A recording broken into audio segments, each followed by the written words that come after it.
Blog Talk Radio.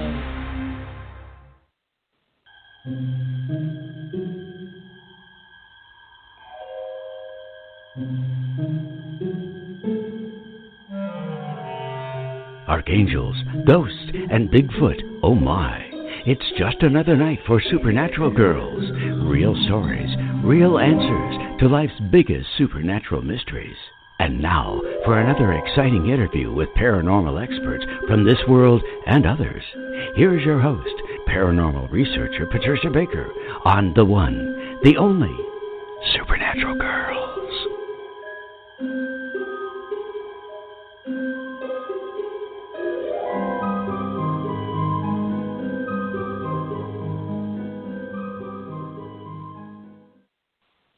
Welcome, everyone, to another exciting episode of Supernatural Girls Radio. I'm your host, Patricia Baker, and I am here with my co-host from Tucson, Patricia Kirkman. PK, how you doing tonight? I'm all bundled up, which is very nice and warm. The heat's up as far as I can crank it without the house exploding, but I don't like cold weather. I've been away from it. Now, what do you call cold weather? What's the temperature out there? Well, it was in the 30s, and they're talking about the 40s. The plants are freezing. They cover up your hoses, cover up your plants. And I'm sorry, but it's too cold. If they're going to die, they're going to die. I just can't get out there. That's terrible. We've had some very frigid temperatures here in New England, but we expect it. It's that time of year. And now I hear it's going to rain tonight, and tomorrow it'll be up in the 50s. It is just extreme. And again, this is what we both predicted. Everywhere. Yes, extreme weather. We saw it coming. Yep. I'm looking for it to turn around and be kinder to us. I know. My story I hope so. Yeah. It's only good if you want to join the Polar Bear Club. That's right. Well, those temperatures for Tucson, those are pretty chilly. So I would imagine people aren't too happy. Yeah, that's cold. For us, it's like I said, it's normal. But for you guys, it's not. So people are getting ready for the Jim and Mineral show coming up. And so this is throwing a curve into a lot of people's ideas and plans because so much of it's on the intense and such as that. So it's going to be a little cool for some people. It will I'm be. glad I hope they have their mud I'm not shopping this year. I know, really. You can stay inside. Funny. I pulled mine out of the closet. When I lived back in the snow back in Maryland, I had these real thick crepe soles with a fur-lined inside. I pulled them out of the closet today because my feet have been that cold. I can't get warm. Oh, gosh, isn't it? You freeze. No, that's it. You're done. Yeah, you're right. You're right. That's how you get sick, too. So I'm glad you found your little fuzzy slippers. And I am, too. It looks a little weird when you walk down the street and some people are wearing shorts, but they're coming from back east, so for them, this doesn't seem so bad. That's right. I know. It's so funny. It's all relative. Well, now tell us, what's going on with the numbers? What's happening? Well, this is a universal 9-day, so it's a wrapping up of ending of some things. But I thought I would talk about something different tonight.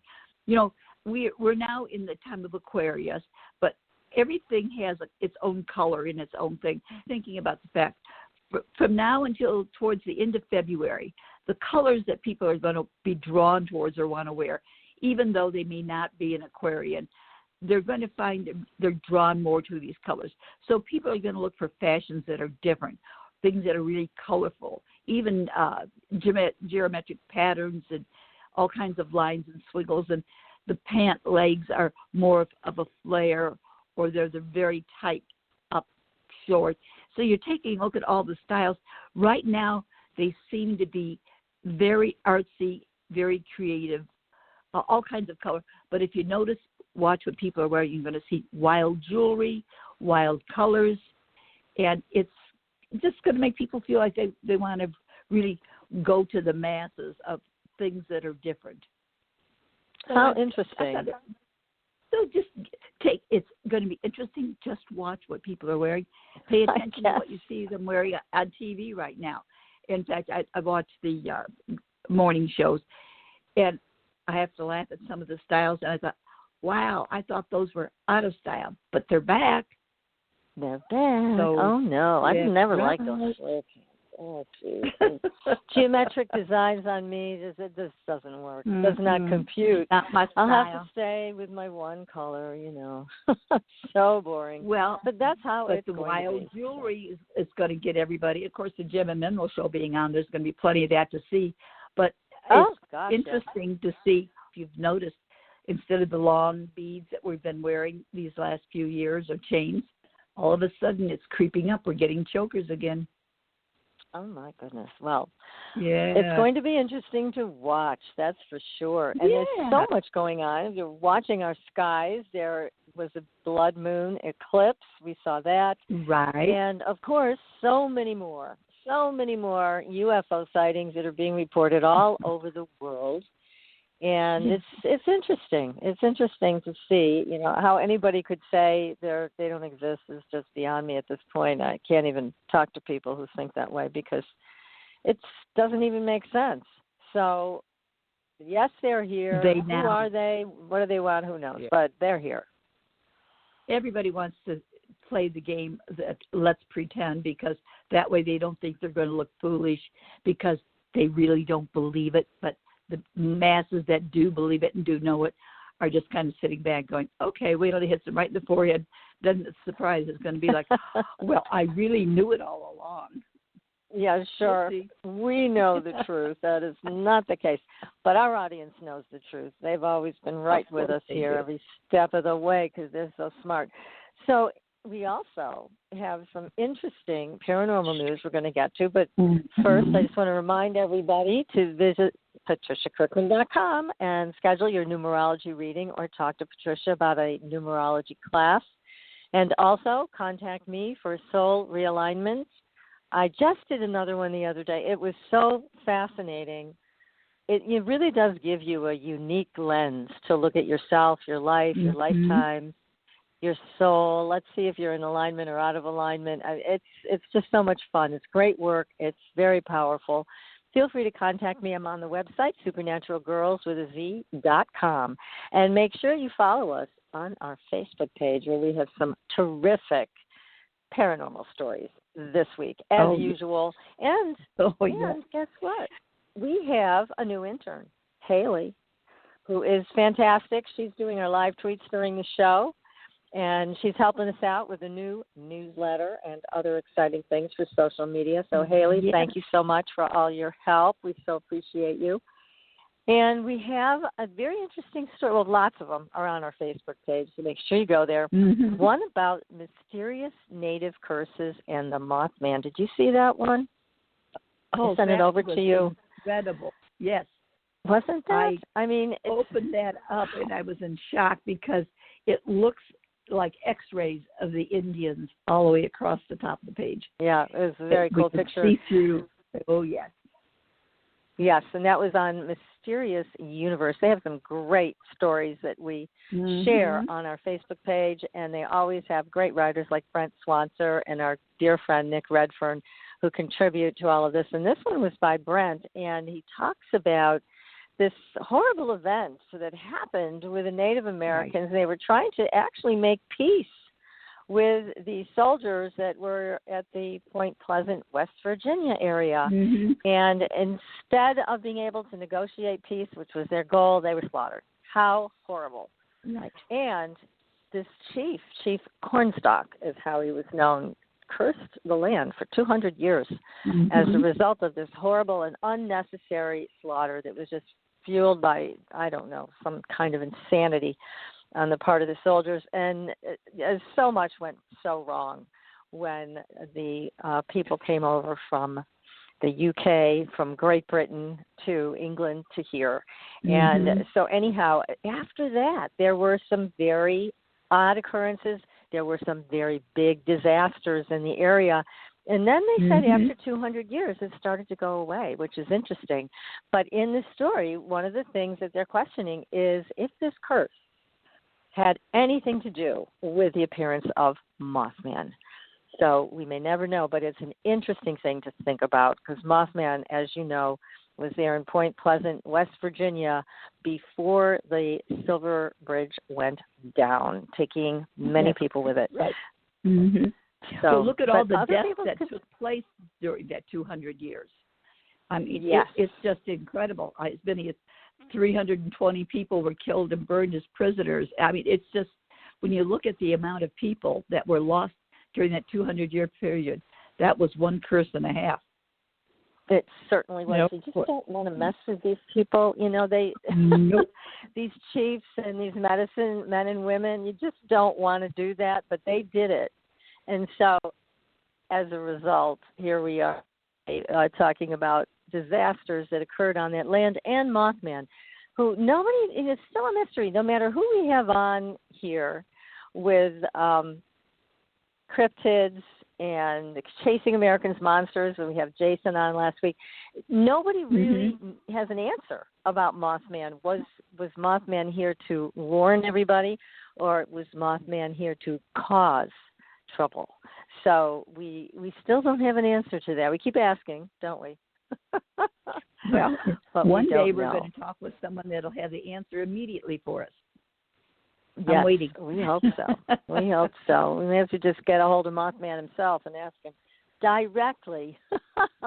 Wouldn't that be so I also interesting? want to mention, wouldn't that be, now that would be an interview of a lifetime, I have to say. Mothman and Supernatural Girls. It would be great. I'd love it. You can tell Nicole whenever he's ready. I know. We're ready. We're always ready, because it is about this world and others. And our guest tonight, Lori Ann Spagna, is going to be talking about other worlds, communication with animals. She's a great guest. We're so lucky to have her tonight. We're going to bring her on in just a couple of minutes. But first, I also wanted to mention, hey, everybody who owns property, guess what? Time is running out for you to file your abatement. You must get Attorney Patricia Quintilian's book, Are You Getting Screwed on Your Property Taxes? How to Find Out and How to Fix It.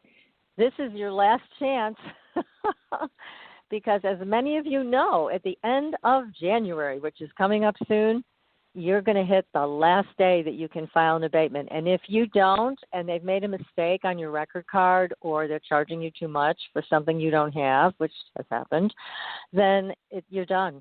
So the rules are pretty strict. The timelines and the deadlines are very strict for property owners, not so much on the other side, but for property owners, they're very strict. So make sure you get Attorney Quintilian's book, Are You Getting Screwed on Your Property Taxes? How to Find Out and How to Fix It. It's available on Amazon.com. Buy one for you, buy one for your friend. Anybody who owns property needs to be aware of what can happen and how to make sure it's set right. So, anyway, so tonight we have, oh my God, I'm so excited to have Lori on the show. I am too.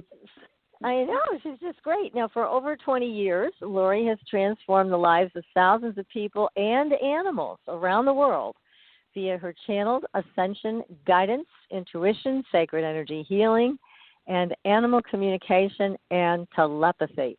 She offers seminars and workshops about how we can improve our lives by learning from animals and aligning with our true divine source. Now, this is going to be a great conversation, everybody. Please stay tuned for this one. And if you have a question, call in at 563-999-3539. Again, that's 563-999-3539. So, Lori Spagna, welcome to the show. Well, hello, Patricia and PK. Thank you for having me. I'm glad to be here. It's our pleasure. We're delighted to have you with us. You are amazing, all of the many things that you are doing in the world today. But how'd you get started with this? How did I get started with it? I got started with it because I wanted to be of service to animals on a global scale. I swear that was the mantra that I had for like 20 years in corporate America out of college. And then what ended up happening was, I was miserable during those 20 years. But what ended up happening was my brother died of an unexpected drug overdose. And after he crossed over, that was, a bummer. But after he crossed over, I started having, I say it like that because he became the angel in my ear. he became my best friend from the afterlife, from the non-physical realm, and he basically kind of righted my course. He was my awakening. So I started to follow the guidance that I was getting from him, which was to right my course, to realign my journey with what I was really here to do, which was initially to help animals, but really it was more about the human species. We're all animals. So that's why I'm here. That's how I got started in a short story. That's fantastic. Go ahead, PK. Yeah, I mean, we don't always realize,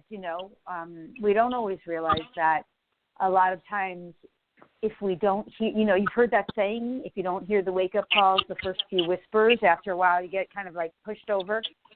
And then after a while, if you don't get shoved over, something happens, like someone dies to wake you up. Mm-hmm. And exactly. all of that stuff is sacred contracts. Those are agreements we make, pre-birth agreements. But that's how it happened in my life. That's where it started. Now, did you also have a near-death experience yourself? Yeah, well, what happened was after that, I left my job in corporate America. I left and I became a dog trainer. So I left a six-figure job for, $20,000 a year job, and I started training dogs. I worked for a guy who 20 years training military dogs for the United States government. After his training time in the military, he started his own business. And while I was working for him, that's when I started hearing animals. They would talk to me, and I would follow their guidance. Eventually, I became a dog trainer and an animal communicator, and then that led me to a series of events that ultimately put me in Maui. I went to Maui because I got a divorce. I ended up getting a divorce. My husband at that time thought I was nuts.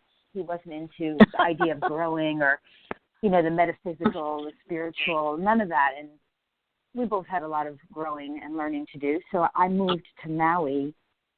While I was in Maui during those 2 years, I was meditating every night, and I was practicing with some incredible, really advanced masters who, while I was working with them, they really understood, well, this one particular master in particular, he had already had so many real death experiences. One of his documented death experiences was that he died and opened and was recovered in the freezer in a morgue, banging on the freezer. That's like a true story. So I was studying under his tutelage, and he knew how to help cultivate like the energy of the essence of our consciousness, and he essentially taught me how to take the essence of my own consciousness and leave my body completely.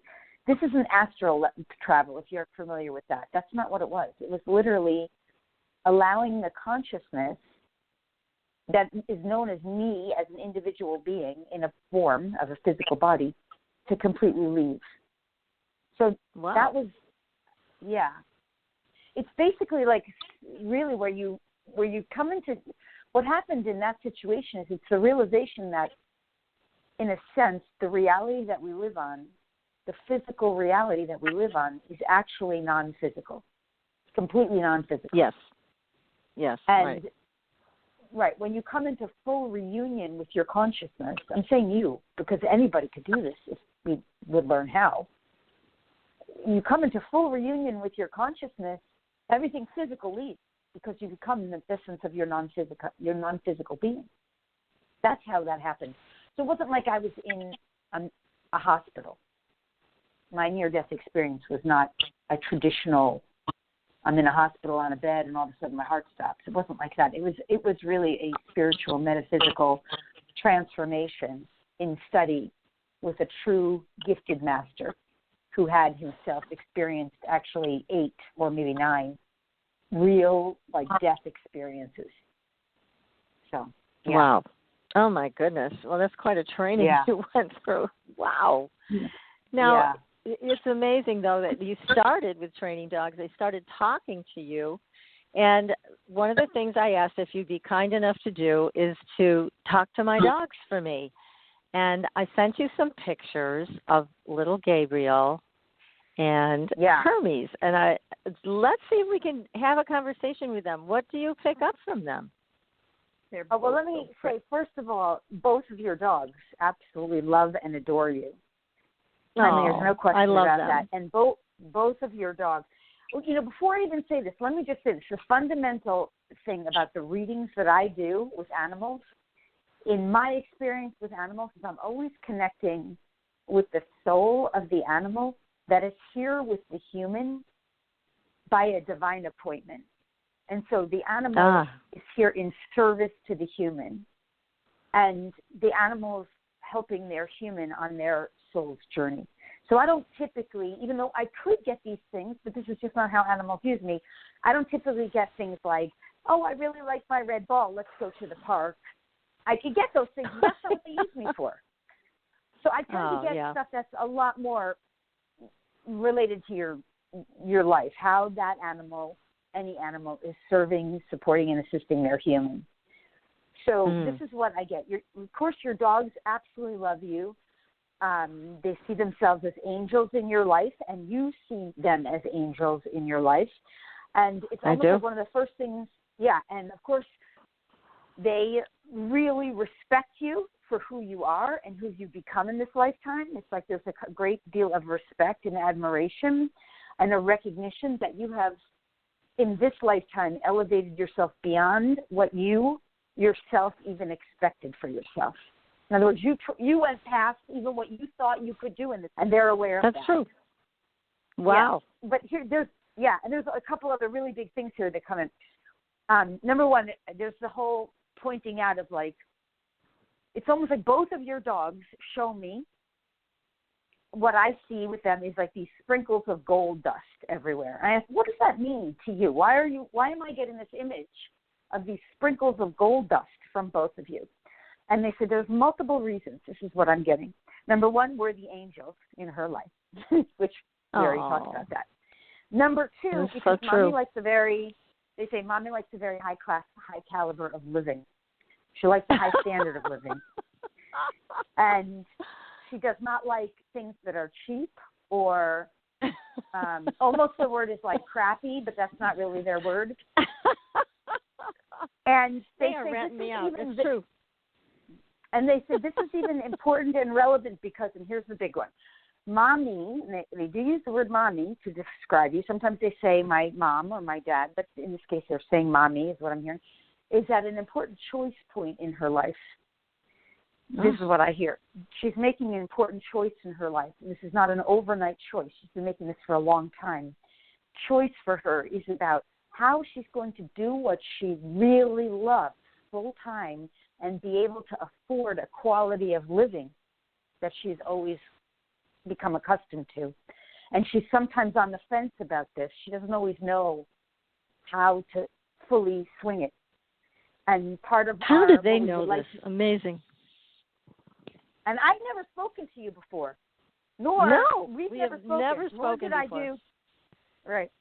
But what they're saying is that part of what Mommy has to do is learn a kind of trust for herself, to know that this is already laid out for her. This is part of her journey, but it's already going to be taken care of in a way that she, at this now moment, in a sense, can't quite figure it out. How interesting. But they know it. Right. They do. Now, it's fascinating that they have defined things the way they have. That's hilarious. And, yes, I love them with all my heart. I would do anything for them. Oh, yeah, okay. I would totally get that. There's one other piece, too, and it's just that it has something to do with traveling, like international travel, either that you really love and enjoy that, and you've done a lot of it, or else there's a lot more of it to come, because I haven't quite gotten past or future from them on this, but it's just showing up, and that somehow a lot's going to come through international travel. Someone you meet, people you meet, connect with, connections, and crossroads that are coming. Does this make sense? Yes, it does.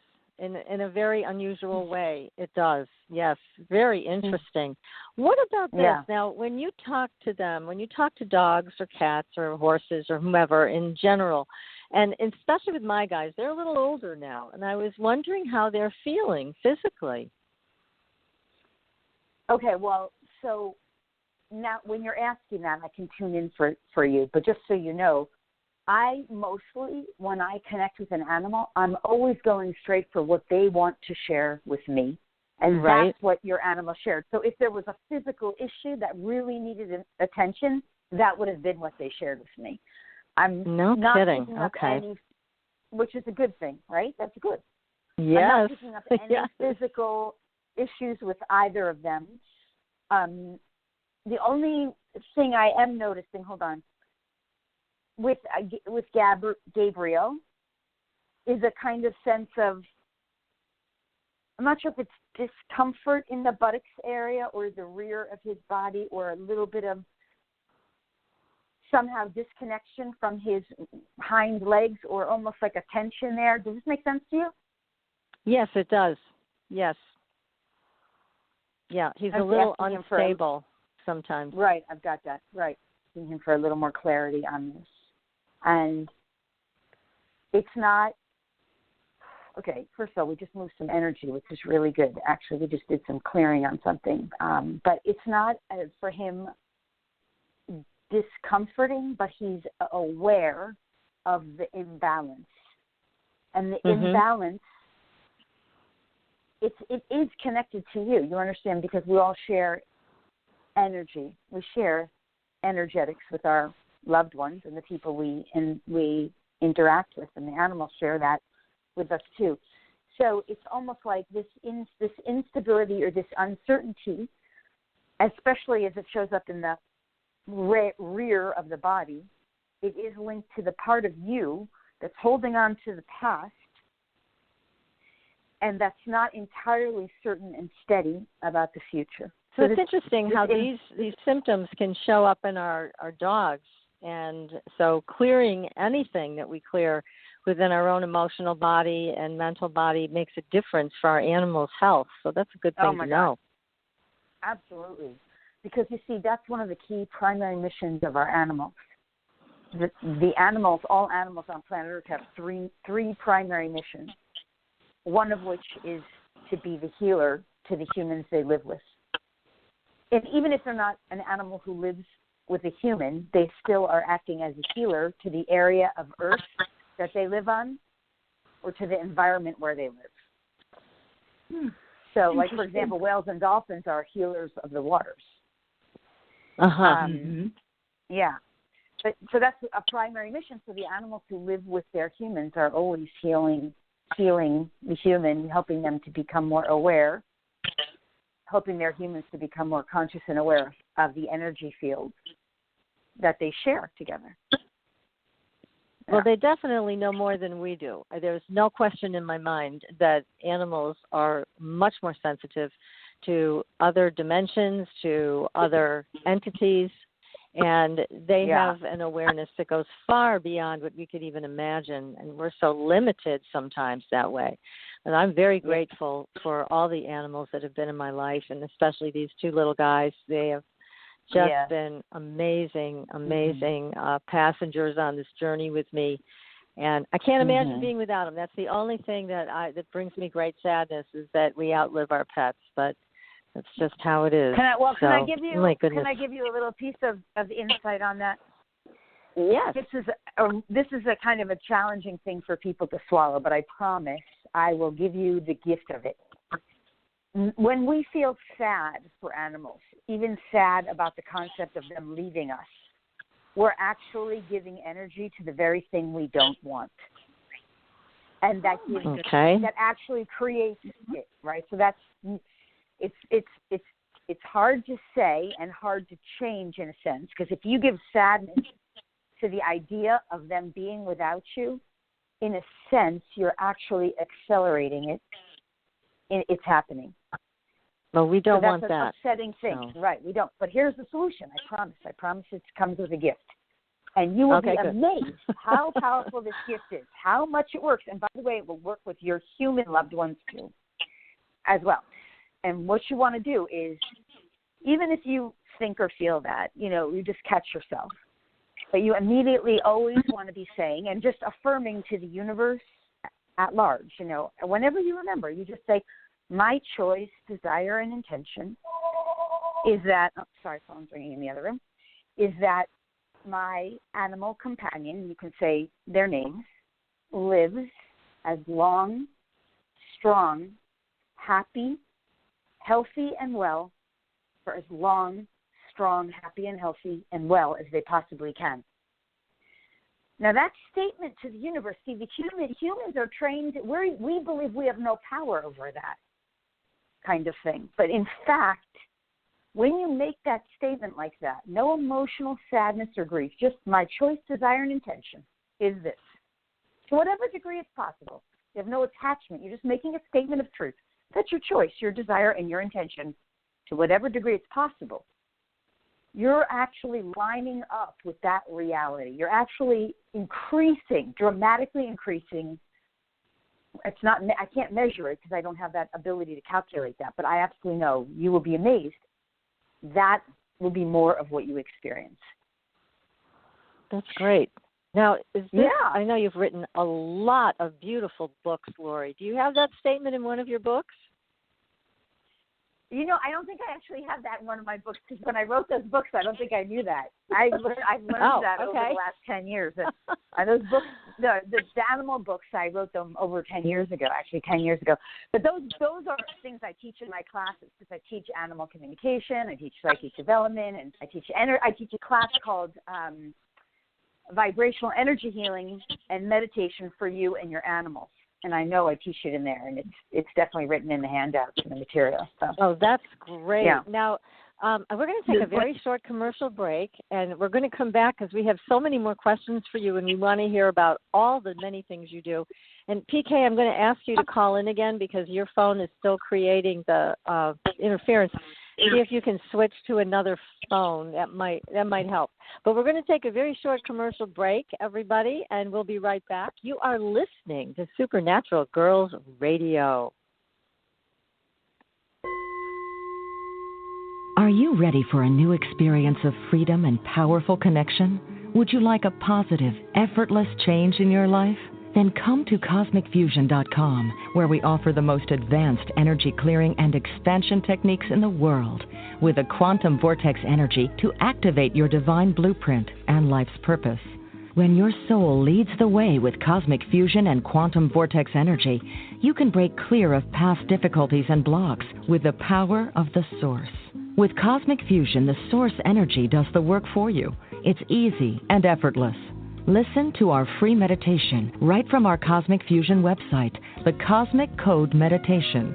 Sign up for one of our interactive webinars today. Come to Cosmic Fusion, www.KOSMICfusion.com, to experience an effortless awakening and transformation.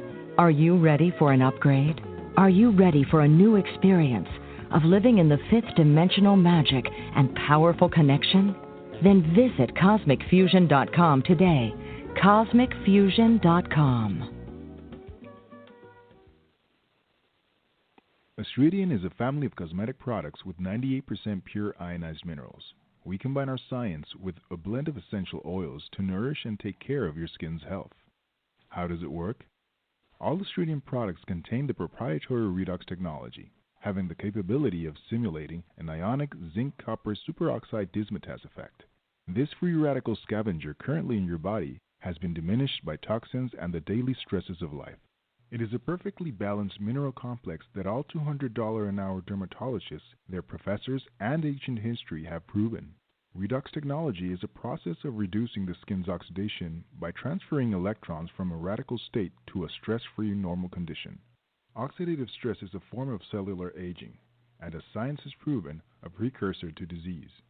The free radical theory of aging states that organisms age because cells accumulate free radical damage over time. Damaged cells are not beautiful, but healthy cells are. The Astridian family is presented in 4 different uses that cover unique benefits to your body. They are the Essential Anti-Aging Series, the Multivitamin Series, Sports Series, and Professional Series. Regain your youth with the power of Astridian. Visit www.astridian.com and inquire. Use the code SUPERNATURAL and receive a 10% discount on your first purchase. Astridian, the beauty of being healthy. Your property tax bill. Have you seen it lately? It's frightening. Your property taxes are going up while your home value is going down. It's time to fight back and win. For the real truth about the property tax system, get attorney Pat Quintilian's book, Are You Getting Screwed on Your Property Taxes? How to Find Out and How to Fix It. Attorney Quintilian answers all your questions and gives you the facts you need to fight a property tax bill that is spiraling out of control. You'll also read about what happens to property owners who don't check their property records, only to find out too late they're taxed on square footage, fixtures, and even buildings that they don't own. Is this happening to you? Learn your rights. Buy attorney Pat Quintilian's book today. Are You Getting Screwed on Your Property Taxes? How to Find Out and How to Fix It. Available on Amazon.com. Welcome back, everyone, to Supernatural Girls Radio. I'm your host, Patricia Baker. I am here with my co-host, and I am also here, we are here, with a terrific guest tonight, Lori Ann Spagna. And she is many things, an animal communicator, a channeler. She's a healer. She is here to teach us all about so many things. We're very grateful to have you here, Lori. Now, you were talking about the classes that you offer on animal communication. Do you do those in person or over the internet? How do you teach people? Well, I can do it either way, but usually my classes are through webinars online. And really, it's amazing to people when they find that you don't ever need to be physically with an animal to communicate with them. You don't have to be physically with them at all. You're just basically, it's kind of like the concept of, you don't have to be with someone to talk to them on the telephone. It's just another frequency. Just because we use a physical instrument to connect doesn't mean that we need the physical instrument to connect. So sometimes the physical instrument is our own brain tuning into a particular frequency. So it's just as effective remotely. And in that sense, so can classes be. I can do them I do them usually by webinar. That's great, because I know people around the country who are always looking to study this. So I can send them to your website. Now, give us your website just so everybody has it. Yeah, well, actually, you know what people will love? They go over to the website. They'll get a free class on learning animal communication. It's like an intro class. So it's Lori Spagna. Yeah, it's just my name, LoriSpagna.com, and that's LORISPGN, like Nancy A. LoriSpagna.com. Perfect. Well, that's great. Now, you also do a lot with ascension. What is that? Talk to us about ascension and the fifth dimensional reality. I know some of our listeners already know a little bit about it, but we want to know more. Tell us. Yeah. Well, this stuff is definitely pretty out there, but you definitely, if you're on my website, you'll get a free class on that. Plus, you'll get like an ebook on what is a starseed and stuff about the DNA. Free gifts there. The thing is, ascension is a process that really all of humanity is going through right now, whether we know it or not. And it's really the shifting of humanity's consciousness, everyone on planet Earth, and even in our galaxy, coming out of an old paradigm of existence where we were in this concept of separation. In other words, we gave our power away to external authorities and, government, teacher, lawyer, other people, a God that's separate from us, whether, it's an organized religion, where we were basically unconscious of these kinds of choices, unconscious of our ability to connect with one another, with the divine, however that is, right? That's old reality we're waking up out of. And we're coming into this new reality where it's really where we come into unity consciousness. We recognize our connection with everyone and everything throughout all time and space. So that's really what ascension is. It's the awakening of humanity. And the thing is, everybody's going through it in their own unique way and in their own unique time, in your own perfect and define your individual way. That's right for you, whoever you are, but it's happening across all of humanity. And so you have this sort of happening in what I call sort of like waves. And if you think about like waves of an ocean, you know, you don't really know where one begins and the next one begins and one ends. It's just everyone is different waves of the ocean. But you can see it because there's a whole group of people, sort of, you could say it started mostly in the 60s, where you had like the hippie movement and Woodstock, John Lennon, MLK, JFK. They were waking up and saying, you know, one love, and let's all come into, you know, love one another. And, you know, that was the message. And then we kind of got sidetracked because what happened was, if you really think about it, there has been a kind of global elite group that didn't really want that to happen. So it was sidetracked. Right. It was sabotaged, right? But they can't stop it. They just slowed it down. So it really was slowed down, especially, for example, you know, we saw right around 9/11, there was great trauma impressed upon the whole of humanity. And that trauma temporarily slowed us down because we went into so much pain and so much fear. The financial collapse of 2008, another example of how humanity was, in my opinion, deliberately sabotaged, traumatized, slowed down. But now we've come out of that. We've really healed a lot of our trauma, and a lot of the people associated with those traumas have kind of, many of them left the planet, you know, physically crossed over. So now humanity is birthing itself new. And we can even see this concept in our reality where, you know, we have this whole, I mean, I don't know how far out there I can go here without pushing too many buttons, but no, go ahead. We can see it in the global stage, right? We can see an old government is being shut down. Someone stands on a wall who is not affiliated with the government that has been controlled since the 1900s. This person is basically standing on a wall and say, you will not cross this wall. The new wave is here. And nothing and no one will come in to this new wave to affect those who are ready to wake up. And that's the mystical meaning of a wall, essentially.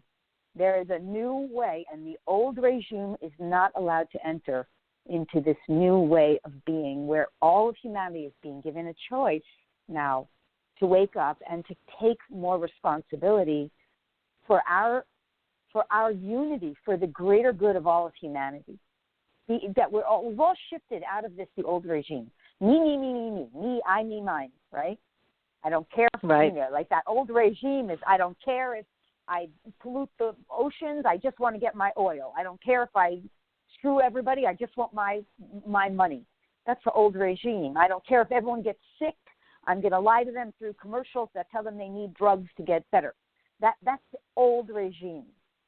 New regime is service to the greater good. Let's serve, support, and help one another. Let's not forget ourselves in that. We know we need to take care of ourselves as individuals, but then let's also serve what serves everyone with harm to none. And how do we all help one another? Yes, it's amazing. It's amazing to watch what's going on today, how the media has disgraced itself, how the medical profession has fallen off its pedestal. The priests have fallen far from where they started. And it's very interesting to see people walk away from these institutions and try to find their own way of healing or their own way of worshiping or whatever. It's turned into more of an allowance for individuals to find their truth. So it's great to see that there are options for that. It's unfortunate that we're also watching a lot of bullying going on over the politics of things, but I'm hoping people will come to their senses and let that division go, because we need to move forward on things that are helpful for our country. And it's just so important to see things for what they are, now what we want them to be. So it's a great opportunity. There's a lot of choices there. Go ahead, Peter. Do you feel that many times at this stage, people are sick and tired of being sick and tired? They're willing to step up now and take, go ahead and shoot the arrow. I'm standing right here. I'm not going to hide anymore. Unless we all go forward, we're going to keep going backwards and then having to pick it up and go forward again. It's too close to our being able to make that big hurdle now and make it better, finally. Yeah. Well, I think people are reclaiming our power because what happened in like 2011, the years prior to 2011, humanity saw such great devastation and darkness that we became squashed under it. And we started to feel so disempowered. I mean, this is how you give your power away, little by little by little over time, until you're walking through an airport and you're getting basically strip searched and you have to give up all your possessions. That's an example of just, and I mean, if you just liken that in a similar way to even like a Nazi Germany, you basically are being strip searched and you have to give away all your possessions and you can't cross through borderlines. So, I mean, we work through these things. People don't see how we recreate our past until we somehow resolve it. And what's happened now is that we've been working through it while simultaneously people who have been kind of awakening in the earlier waves, that's why I was referring to waves, have done so much inner clearing on the energetics of it, the emotional trauma that humanity has carried that was unprocessed. And through this kind of clearing and healing, this is what I call the business of Lightworkers. We're working through it on the energetic level so that now it's basically helping the whole of humanity to really be able to move forward and not feel so squashed and disempowered. Yeah. Which is great. Now, do sense? you give classes on this in terms of how to use this fifth dimensional energy to move beyond some of the trauma of the past? Well, what I do is on a regular basis, a monthly basis, I do energy sacred government circles where we are the sacred government. We work with the divine source to create the future for humanity. And to basically, I'm going to use the word control, but not in the same way, because it's more like we understand we are the government for the future by working with the divine. But all we ever do is only that which serves the whole and creates harm for none. That's what we are able to address with the divine. And so we do those monthly. I do what's called speed activations, where we do healing and clearing of the unconscious. We work with emotional stuff to clear and heal it, and we activate what's in the dormant DNA. That's really a huge part of what I do. How do you do that? Now, when you talk about, I'm fascinated by this, activating dormant DNA. What is that? Talk to us about that, please. Yeah. I mean, this is such amazing stuff. So what's going on on Earth is up until the last few years, really 2012, all of humanity was under the impression that you basically only have two strands of DNA, and after the first two strands, scientists knew there was at least 10 more. Well, that's what they believe. There's 10 more, but they called it junk. They just thought it was junk. And that's because in the scientist's mind, they couldn't understand or know what it was for. But in 2012, it became published in credible scientific journals, many of them, that junk DNA was actually dormant and that it could be somehow awakened, but that they didn't know what it was good for. But the thing is that spiritual, metaphysical energy workers like me, we know it's not only is it not junk, what it's doing is it's dormant, waiting to be activated. And within those strands of DNA are all kinds of codes. I call them sacred key codes, just like a lock and a key. It's almost like the divine comes in when we connect with the divine in sacred circle, and that's part of my role here. That's part of my mission here to help humans and animals do this. It's almost like we pull in a key from the divine and we unlock the codes that are stored in the DNA.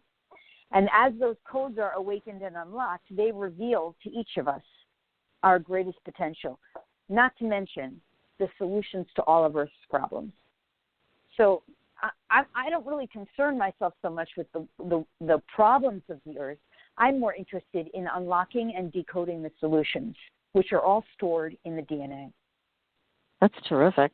Now, when you do something like this, you find the lock, you find the key, and you work from there. Can you give us some examples of people that you've worked with and the changes that they've experienced from this?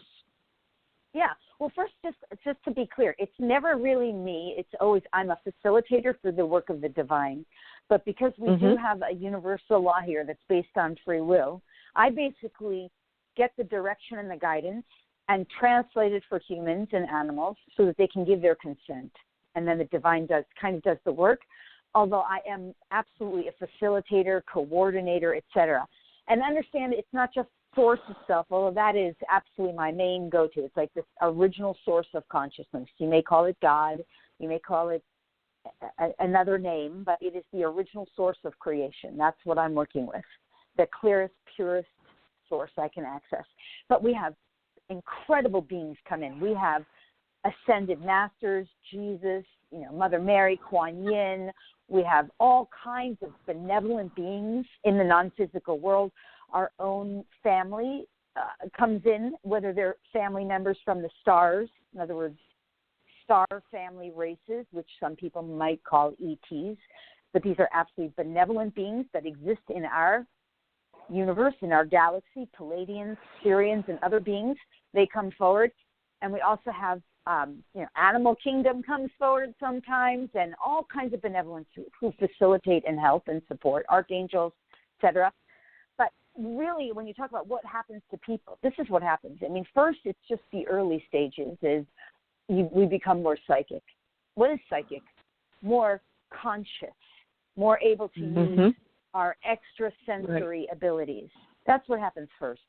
We become more empathetic, more sensitive. We become much more service-oriented, care about helping, because we realize not only how much joy we deliver, we receive from being of service, but also how much it makes a difference in the world. We want to be part of the solution. Those are the initial things. But beyond that, I mean, miracle healings are part of my everyday life. Healings of physical and emotional issues. Yeah, it is. Here's the thing. This is what's so amazing. Humanity has been trained to believe that a miracle healing is like, someone in a wheelchair gets rolled up onto a stage and some religious figure puts their hand on the wheelchair person, and then all of a sudden the person stands up in the wheelchair and says, "Hallelujah, I've been healed." But I would contest that is conspiracy in and of itself. That's not how it happens. It's just not. How it happens is, like, for example, one of my clients, I love this situation, this example, she had been scheduled for a hysterectomy 6 weeks in advance. She called me 6 weeks prior to the hysterectomy and said, "What can you do? I'm not going to go contrary to what the doctor says, but let's just see what we can do." I worked with her 4 sessions. And she brought a package of 4 sessions. On the 3rd session, after the 3rd session, she went to the doctor for the pre-op. She called me outside of the hospital and said, "Doctor wants to know what we did. There's nothing there. Nothing." Isn't that great? Oh, my goodness. Fabulous. Yeah. And, I mean, these are common stories in my life. I have another one where I had a dog that was caught in some kind of accident while hiking in the woods. The parent of the dog brought her dog to the emergency vet. The vet said to her, "Look, you have to leave this dog here. We have to take him right away. I mean, he might die overnight, and we might have to sever this leg. Give us your permission." So, okay, she calls me in a panic. We do an emergency session, and, okay, the next morning she calls me back, and she says, "Doctor says he's not only not going to die, but he does not have to remove the leg. Thank God. It's so amazing. But now he has to keep him for a week." And she says, "How am I going to afford this? I don't know how I'm going to afford this." So we do another session. Now we work not only more on the dog, but also on the vet and money issues, abundance, prosperity, wealth, etc. Next morning, she calls me back and she says, "You're not going to believe this. Not only is the dog all better, almost fully healed and recovered, but the vet cannot understand how he could heal that fast. So the vet wants to keep the dog for a week, but because he doesn't have to keep him anymore, he's going to give me it all for free. Just so we can observe the dog." How wonderful. That is great. Yes. Oh, what many miracles. Oh, I love it. Yeah. And then, you see, when we all have this in us, there's not a person who doesn't have these capabilities. It's just we have to unlock it and awaken it from within us. It's inside of us, waiting dormant until we're really ready. Because it's up to us to decide, all right, I really do want to harness my gifts. I really do want to use them for good. You can't access them if you're not going to use them for good. You have to be able to really be willing to be of service. Good point. That's part of what awakens them from within us. You have to be aligned with true willingness to be of service, and you have to have great compassion is the gene in the DNA that gives access to the other DNA. You have to have great compassion. Wow. Yeah. So if you don't have that, you're not going any further. Yeah, that's for sure. Yeah, I mean, this is what's happening. That's what part of the part of why we had so much horrible stuff happen. In a sense, you could say, all that horrible stuff that happened, you know, the economic collapse, 9/11, I mean, all the terrible, horrible things that have happened planetarily in terms of weather and some of the disasters we've experienced, this has served humanity to awaken compassion. The whole of humanity has become more compassionate. We've become a more compassionate species, and that in turn has made us ready to really unlock these gifts within ourselves. Now, you've written a number of books on manifestation, and I know that's a big question in a lot of people's minds and our audience as well, who want to know, what's your take on that? How do you work with people? I mean, you helped create a magnificent miracle for this lady with her dog. It was a miracle on so many levels. How do you help people who are just very blocked when it comes to manifesting enough money to live or the job that they want? What do you do for them? Well, the first thing is manifestation. The reason why manifestation is so important is that once you have the basic tools of how to manifest with consciousness, you consciously create your reality on purpose, you know, with a deliberate intent. That means you can actually change the whole of humanity for the better. You can be participating. So this is why manifestation on a basic level is so important. But of course, initially when you start playing with manifesting, it's like, yeah, I want a new car, I want a new job, I want a new love affair. Really, that's just like baby stuff from my perspective. Like I want a planet that loves one another and lives in peace, and everyone is healthy, and everyone is having all their dreams fulfilled, right? But you can't have that really in a sense until you understand the basics of manifesting. So manifestation is simply a process that we go through. In a sense, we learn how to consciously create our reality. The blocks that we might have, or we might perceive that we have, all of that is just unconscious programming. So, for example, everyone has a computer. Like if your computer has a virus on that computer, and you don't know about it, but you don't really understand why your Word or your Excel is so slow. And then you bring it in, and someone's like, oh, let's just clean out this virus off your computer. Then all of a sudden, you open up Word or Excel, and boom, it's fast as everything, right? It's working so much better for you.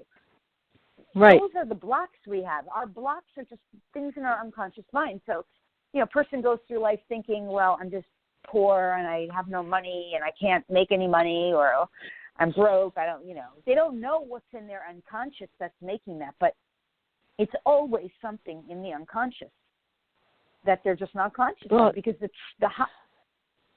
Sorry, go ahead. Yeah, I agree. I absolutely agree with you. And I think that we all have these bad software programs that can run in the background without our knowledge, and they can just recreate the same bad scenario over and over and over again. But how do you help somebody get rid of it? It sounds easy, well, that's but the whole thing. I don't know if it is. Well, it's easy for me because that's what I do, right? When we're on mission, when we're on purpose, whatever it is, it's easy for us, right? When you're doing numbers, PK, it's easy for you because you're on purpose, right? That's but right. The thing is, what I do is I'm there with the person or an animal or both, and I'm just asking, I'm through my connection with Source and guidance and their team and my team, we're asking, what is it going to take to bring this person into alignment with the highest truth of Source? So if we're talking about money as an example, or if it's health, whatever it is, the truth of Source is that it's an infinite supply, infinite abundance, infinite wealth, infinite prosperity, infinite consciousness, infinite availability. And to whatever degree we are in some form of limitation or lack, money, health, love, whatever it is, that limitation is what needs to be addressed, in the unconscious. So I'm going to Source and the team that we work with in the non-physical realm, and I'm asking, what is it that's somehow interfering with this alignment? And what is it that we need to identify so that we can clear and resolve it? And what gifts can Source consciousness provide to them? And the gifts are always some kind of expanded consciousness, some kind of learning, some kind of wisdom, some kind of new belief system, perhaps, some kind of new knowing. So those gifts are available to us through Source. So as I'm acting as a facilitator and a translator, that's what we're doing. And Source basically is doing the healing, right? I'm the go-to gal in between, in a sense. But I'm not really even ever in between. It's just that I've developed these gifts as a way to be of service. It does. I mean, when I was a therapist years ago, I found that a lot of women had been programmed very, very surreptitiously with a program that basically kind of imprisoned them and made women feel like, yes. And I mean, it was subtle, though. It was almost like it was a way for parents to keep control of their daughters. So they wouldn't allow them to reach certain goals, and they basically program them with, you're always going to be disappointed because you won't be able to get what you want. Yes. And I see women can struggle with that a lot.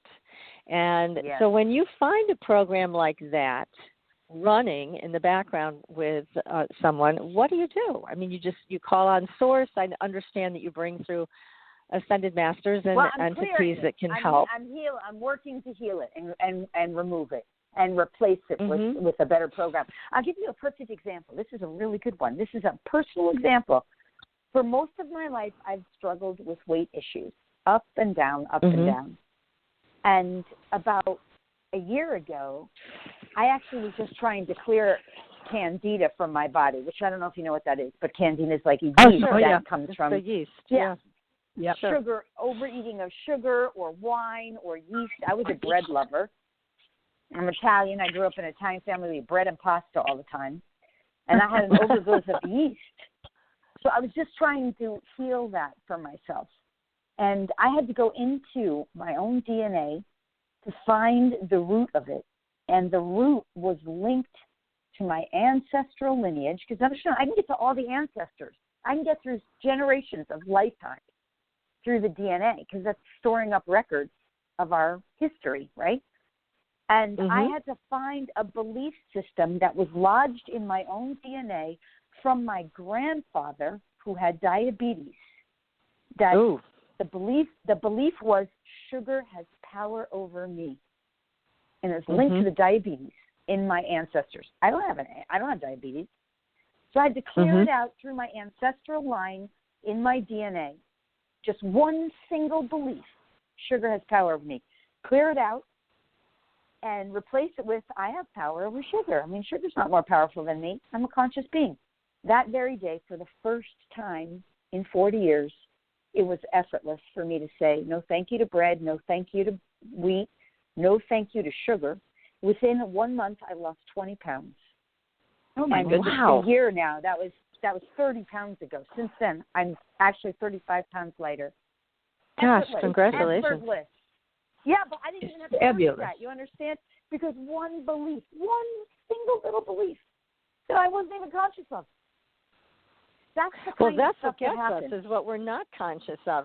And so you can access these strands that take you back to other ancestors.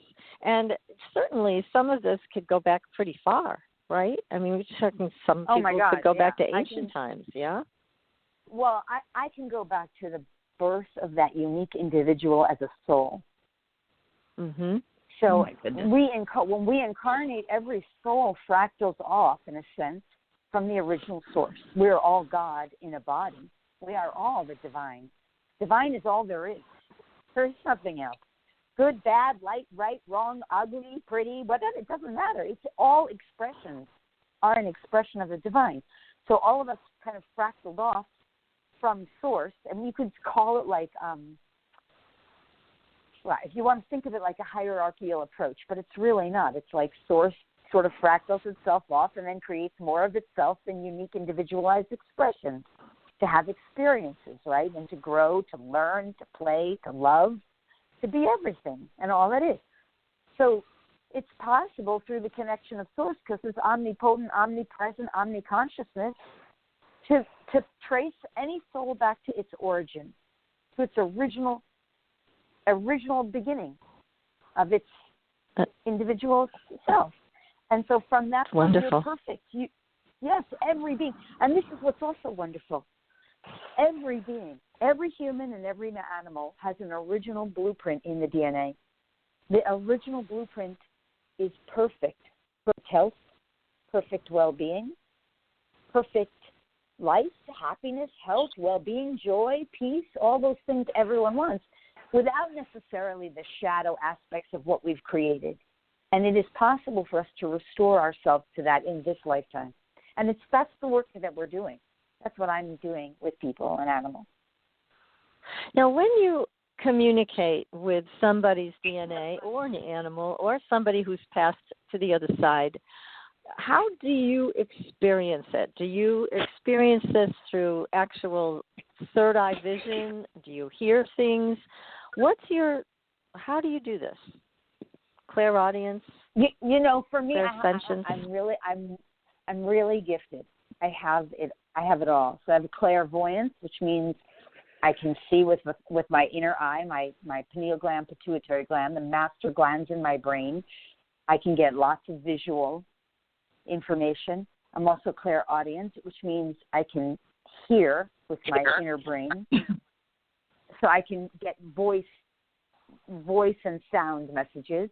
I'm also really clairsentient, so I can feel, especially if I'm in a one-on-one session, I can know what's going on with their physical body. I can feel it in my own body. Or emotions, I can always feel whatever emotions a person or an animal might be experiencing.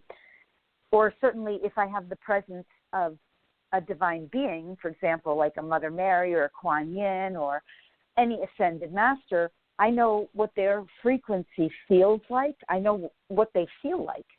So that's a clairsentience. And, I mean, for sure, there's all kinds of ways just through training over time. I just always know, there's a knowing, and that's a claircognizance. So I'm using all of it. And the truth is we're all so, I can act 12 or 13 dimensions of consciousness. And all of these dimensions have different information and energy that have a different kind of signature, so to speak.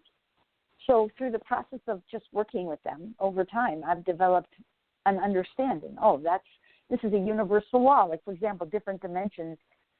On a six-dimensional reality, for example, there's laws that exist, universal laws that are unbreakable for us. And those laws are intelligent, too. So I can work with them and get information and understanding and guidance, et cetera. It's fascinating what exists in the non-physical realm, what's available to us. Oh, yeah. It is really fascinating. I agree with you. It's wild stuff sometimes. But it's, everything that you're able to do is so remarkable. And, again, I think you're onto something really good here with the DNA clearing because, as you mentioned, you could be totally programmed and controlled by one belief that happened generations ago. So it makes sense, that people should be lining up to get work done with you so they can clear those things. Because people get so frustrated, when they... Well, it's true. I mean, if they can't get what they want and they feel blocked, and I think a lot of people do today, they feel like, gosh, I'm clear in my mind about what I want. I know in my heart what I want, but I'm having trouble creating it. And it could be one of these ancestral things that it's still in place, or it could be something else. So that's where you come in to help find it and get rid of it once and for all. So once you get rid of this stuff, it doesn't come back? It's gone for good? No, because you replace it with higher knowing. So, like, for example, because I know you had asked about manifesting, and I kind of went off a little there, but, like, with the manifesting, let's say somebody just wants a job that they love, but they might have a belief system. Like, I have an animal communication class going on right now, and last night with one of the students, she was like, I'm afraid to, I don't know what her exact words were, but she didn't want to take money for doing something she loved so much, like communicating with an animal for a living. And I thought, that is an interesting thing, right? She has a belief system that it's not fair or not right to take money for doing what you love. I asked her, what job are you in right now? Yeah, I hate my job is what she said. Well, of course, you have a belief system in your unconscious that it's not right to take money for doing something that you love. Well, that's going to prevent you from manifesting your ideal job, isn't it? You can never have your ideal job if you think it's on an unconscious level. It's not right to take money for doing what you love. You see how that belief system would So it's another perfect example of why this goes hand in hand with manifesting. Because in order to have whatever you want, new job, new love, like if you have a belief system in your unconscious that you're unlovable, and people do. People have that. Oh, yeah. You know, it's not like we might not really consciously believe it. Of course we don't consciously believe it. But we might have gotten that message from our grandfather's grandfather who didn't think he was lovable because he, maybe got beaten by his grandfather's grandfather who, back then that was what happened. And it gets stored in a record in your DNA. Then you can't manifest pure love or true love in this lifetime because it's blocking you. Right? Right.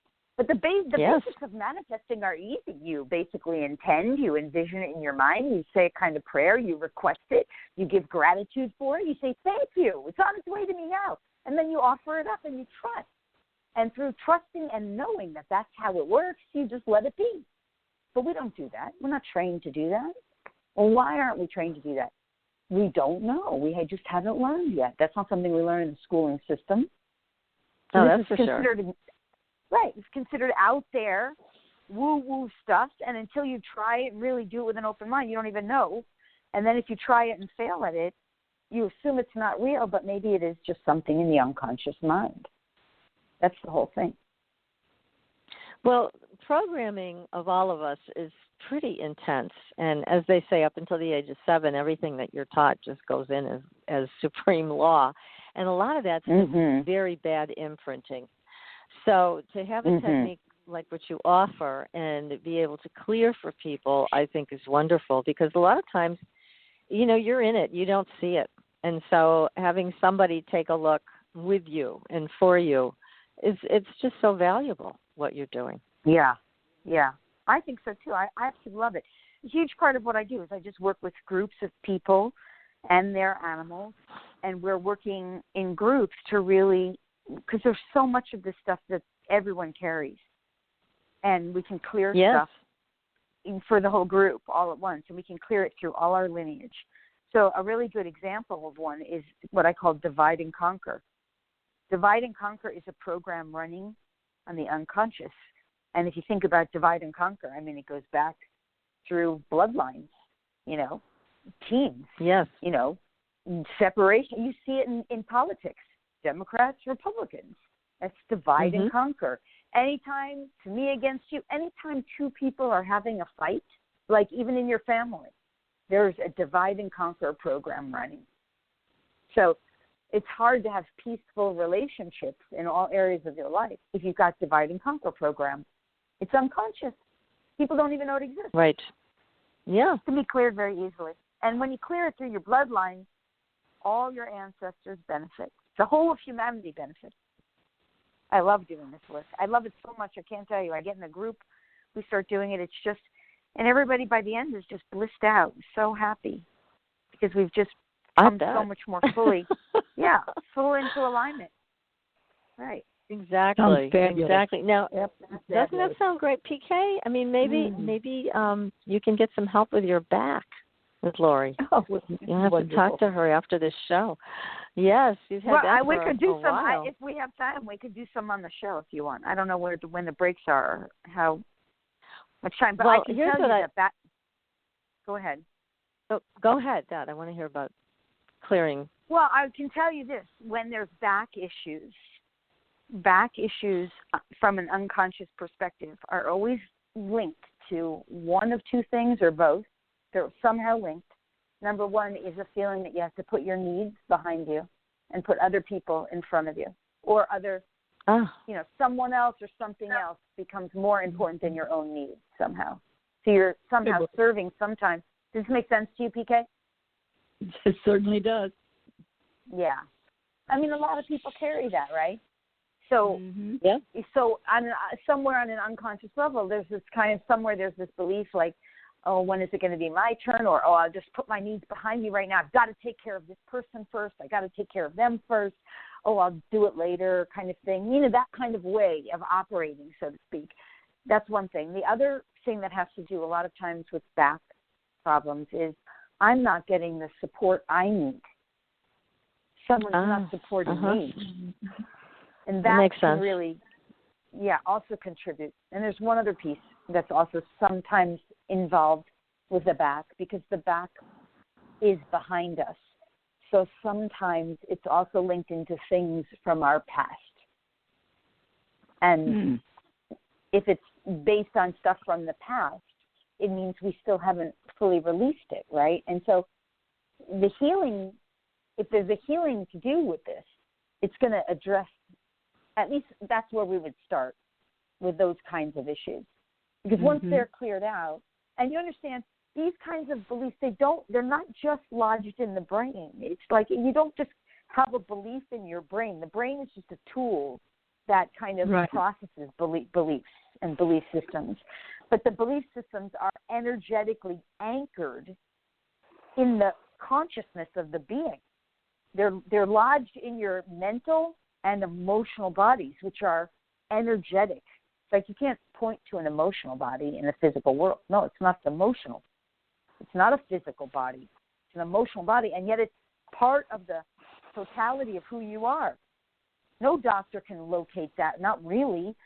So we have to locate it on all, what we call all levels and layers. A mental field, because if it's something that's in the unconscious, it's a belief or belief system or a program, that's the mental field, but it's resonating in the emotional field, how you feel, either consciously or unconsciously or both. It has to be addressed there. And then it's manifesting on the physical form in the physical body. That's why you're feeling it physically, because your body's like a tool of communication. It's saying, hey, you haven't paid attention to this in the emotional. You haven't paid enough attention to your own beliefs. You're putting this behind you in this case. So I'm going to communicate to you that this must be addressed. The body is communicating to you to be addressed.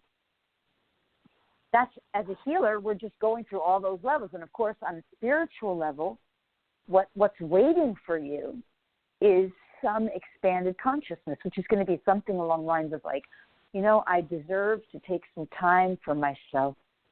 I'm worthy and deserving of putting myself forward, like putting myself first. I'm a valuable person. I'm getting all the support I need. There are people around me to support me. It's going to be things like that. But these have to get replaced into the totality, so that becomes your new truth. And then the body says, okay, you got it. Great. Now I can not have to have the pain anymore. Because the body says, yeah, you got the message now. I don't have to hold this space for you to get it. Make sense? Yes, it does. It's a lot. I know it's a lot of information there, but it's that's the stuff. But it's great information. Yeah, the most terrific part is there are options and opportunities. It's just that getting us to be aware of what they truly are. Yeah. It's so easy to bypass what we feel or think because it doesn't make logic by what we've known as logic. Nothing is logical anymore. If you take a look at it from looking at the black and white, there's so much that we haven't even touched yet. And learning about that, it's just astronomically inviting to get out there and try it all. You just don't know which step to take first. And PK, I so agree with what you're saying, and I think that's why that's what my passion really became in life. My passion still is working with the unknown realm. I'm not really so much interested in reading another regurgitated book. I'm not really so interested in studying something that's been out there for ages. But I am fascinated. I am almost in my own way addicted to the unknown realms, to what is unknown to humanity. And that I just can't seem to get enough of.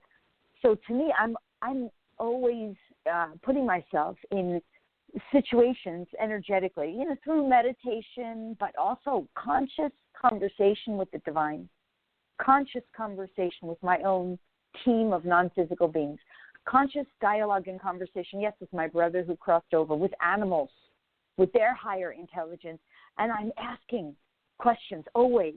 And with the things that I struggle with in life, I will just go on and on with this non-physical realm. Like, this does not make sense to me. Explain this. Help me understand. Sometimes I might sound, even to them, I know I sound like a divine brat. They sometimes say, you're a little bit of a divine brat. Because this is a relationship. We do have a relationship with the non-physical realm, and I don't always treat the non-physical realm like they're better or superior. They're an aspect of me, and we're in partnership and union. So, yeah, sometimes I do sort of sound a little bit like a divine. Other times I'm incredibly humble and so much in my worship. But nonetheless, that's what fascinates me. I want to know what's unknown. And I want to bring it here to this realm of our physical world so that I can assist humanity, because to me, every solution, every issue that is not aligned with what we all desire in life, like the greatest that's available to us, it is available. It's just, it's not in our physical world. If it was, we would have already experienced it. We would have already found the way. It's in our non-physical.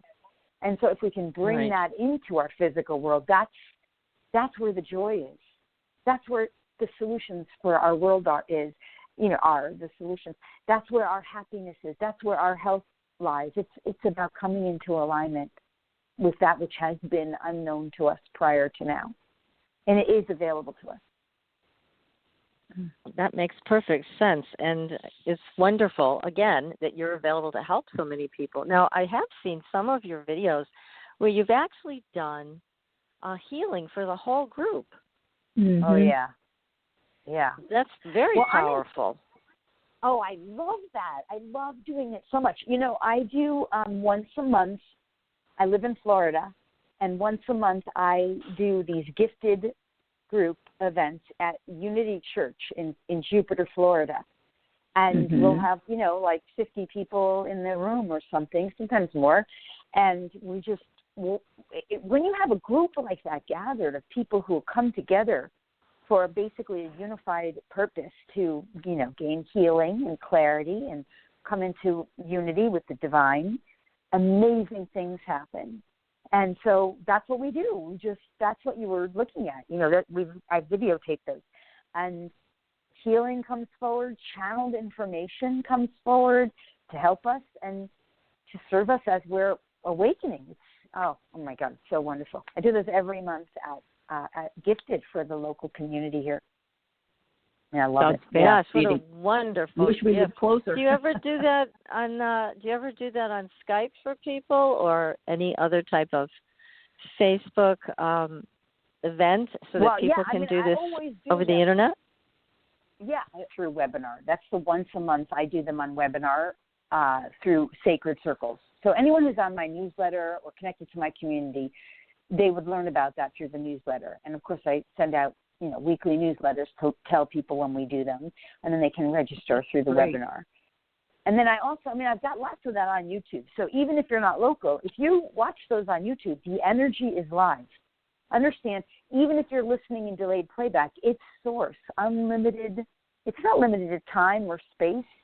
It knows exactly everything. So you can watch those videos. That's why they're there, to help people and animals. If you watch the videos, it requires you to basically, receive the energy and you participate.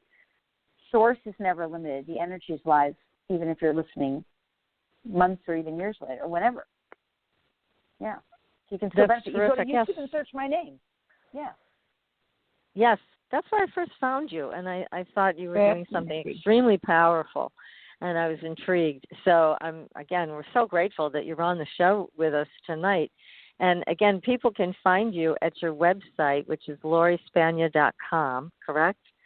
And that is LORISPAGNA.com. And you obviously are available for private sessions, for group work, for teaching animal communication, and they can sign up for any of this on your website, right?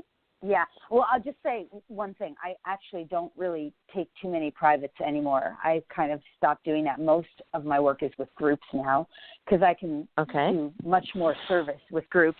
I do from time to time do privates, but most of the time it's group work. But really a great way for people to fund. They can get tons of free stuff. They can get a free DNA activation, actually, if they join the community. They'll get an email that sends them a free DNA activation and a free gifted ebook on activating the dormant DNA, a free class on it as well, how it's done, how to do it, and how they can, start to awaken this dormant potential within themselves. So all of that is at the website at lorispagna.com.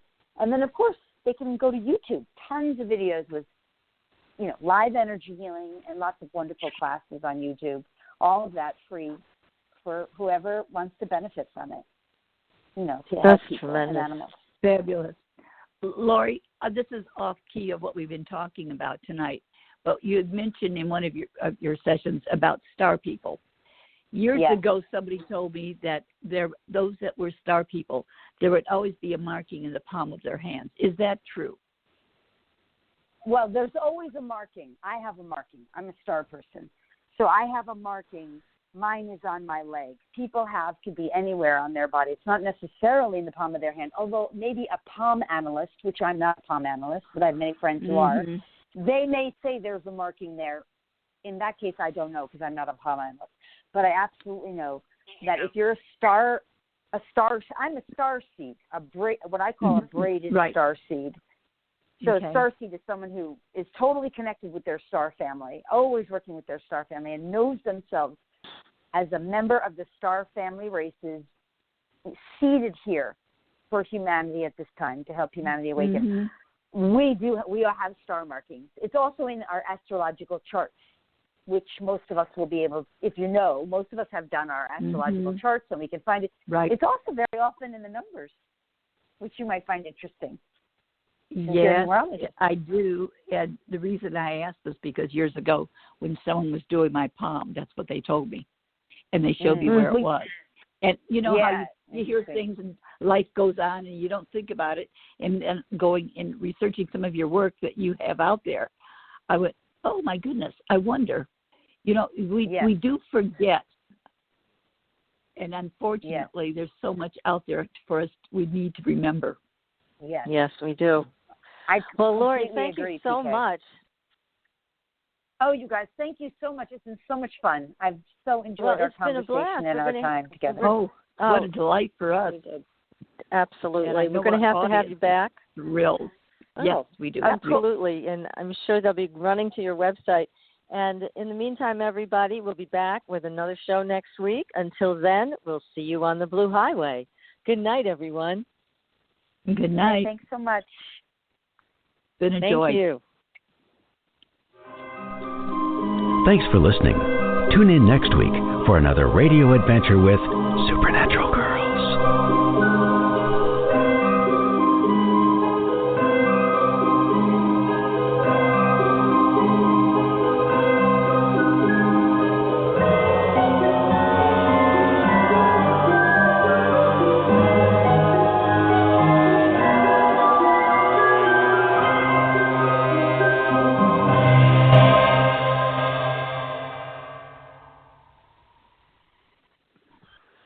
Hey, that was a great show. Yes, it was. Very, very interesting. Going to have to go in and watch. You should call her to have her help you with your back. I bet she could really make a difference. God, I wish somebody could. Well, I'm so sick and tired of being sick and tired. Yeah, I think I will. You know me, I have to make a note to remember who I am. God, my brain is dense. Well, I think she's really a tremendous healer. I did watch quite a few of her videos, and she's very powerful, no question. Yeah, I watched a couple of things, and then I was into the books and such. I was going through some of the things today. But, you know, it's so fascinating. But when I read the article about starseed, and I had forgot about this. I was in Annapolis. And my God, I've been out here 25 years. So it was about maybe 35 years ago. And someone was talking about something, and they looked at me and they said, I know you because we've been together in another space, in another place. And they were talking about star children and star people. And I'm going, at that point in my life, I'm going, oh, you're little Looney Tunes. And then they took a look at the palm of my hand, and I have a definite star in the middle to the palm of my hand. I have to see that next time we're together. You got to show me. I'd love to see. Yeah, I've got one on each hand, and I thought, well, you know, it's old age. It's a wrinkle. It's a crinkle. But this was 35 years ago. Yeah, can't blame it on age then. That's for sure. Well, if I were you, I'd give her a call. See what she can do for you. You know. Hey, that can't hurt. That's for darn sure. I'll send you her number. tomorrow. All right. And if you feel like it, then give her a call. But I thought she was. I think I will. She's really good. I think you should. Yeah. Okay, honey. Well, I hope you have a good night. Stay warm and stay cozy. Good. I hate to tell you this, but I have my muckalucks on, my flannel jammies, and a big fleece house coat on. That's why I'm sitting here. Well, you sound pretty cozy to me. I'm going to go do the same thing right now. Yes. And I tell you, I kept feeding your dogs when she was talking about them, because when I was out there, they're feeling for you and how you react with them. She's just saying what everybody else can see. And here she's never talked to me before or anything. I sent her pictures of both of them. I said, do you need pictures? I'll send you pictures, you know. And she said, it's not necessary, but go ahead. And so it's so interesting what she came back with. And it was more based on them being here for me. I mean, I was more interested in their health. I want to make sure they're healthy. But anyhow, that was great. It was really a fun show. Yeah, it was very good. Yeah. Yes, she is. I know people who actually want to study this, and I'm going to send them her way. Well, and also taking a look at some of the other books that she has out, we can certainly bring them back again. Oh, yeah. And I know she could do a whole thing for the audience, so I just wasn't sure if she could do it without dead air. I don't know if she could talk through it. So I'll have to ask her for next time if she can do it. Kind of like Edwards used to do. Yeah, that's people. Exactly. But I was going to ask you about the phone thing tonight. When we called in, then I called back again. Then you said something interrupted. I was getting a beep periodically. Like, were we getting call-ins? Were you getting call-ins? I didn't see any come in. Because I'm getting beeps, and I could have sworn there were people calling in to get in. That's what I was hearing. When I went offline and called back in again, there was nothing. How weird. What it sounded like is, when you called back in the second time, it still was happening. And then I put you in the mute room a few times to kind of break up the interference. But then when you called back the last time, it was clear. Yeah. But prior to that, when I would hear a sound here, it was as if a call had come through. Oh, that's so and that's strange. What I did, that beep. Yeah. Well, I was so pissed because I went to get on again with Skype and my microphone, and I call in, and I can't hear a damn thing. So I'm going to get on with Skype tomorrow and just test it, because that's never happened. This is the second time it's happened, and I had to go to my cell phone. And I was like, son of a bitch, what's wrong that I'm not hooking up with the audio for some reason?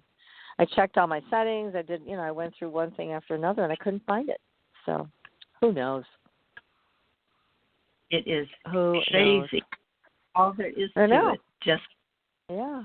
I don't know what causes it, but I knew it was coming from your line. I just couldn't figure out why. So I couldn't, because I cleared everything off, and I'm going, okay, this is good. And then all of a sudden I was hearing beep, a little bit later. Okay. Huh. Yeah, Oh, I well. don't know what in the world would be causing it. So, yeah, and I mean, I think it's probably, well, I'm going to play with this to find out what's wrong with my system because there's something wrong that's not allowing me to use my microphone. But yours was like an electronic feedback. I can hear it now, actually, when we're just talking.